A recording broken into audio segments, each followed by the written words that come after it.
بسم اللہ الرحمن الرحیم۔ حضرت عبداللہ بن مسعود رضی اللہ تعالیٰ عنہ سے روایت ہے کہ نبی کریم صلی اللہ علیہ وسلم نے فرمایا، اگر میں کسی کو خلیل بناتا تو ابو بکر کو خلیل بناتا، لیکن وہ میرے بھائی اور میرے ساتھی ہیں، وہ تمہارے اس صاحب کو اللہ تعالیٰ نے خلیل بنایا ہے۔ حضرت عبداللہ بن بریدہ رضی اللہ تعالیٰ عنہ نے اپنے والد ماجد سے روایت کی ہے کہ رسول اللہ صلی اللہ علیہ وسلم نے فرمایا، میرے صحابہ میں سے جو بھی کسی سرزمین میں فوت ہوگا تو ان لوگوں کا قائد بنا کر اٹھایا جائے گا اور قیامت کے روز ان کے لیے نور ہوگا۔ حضرت انس رضی اللہ تعالیٰ عنہ سے روایت ہے کہ رسول اللہ صلی اللہ علیہ وسلم نے فرمایا،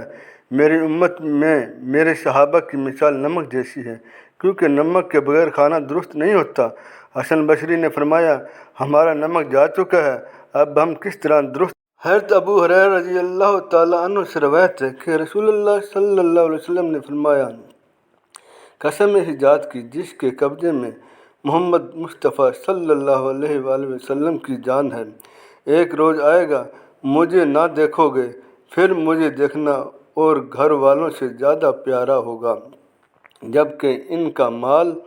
ان کے ساتھ ہو۔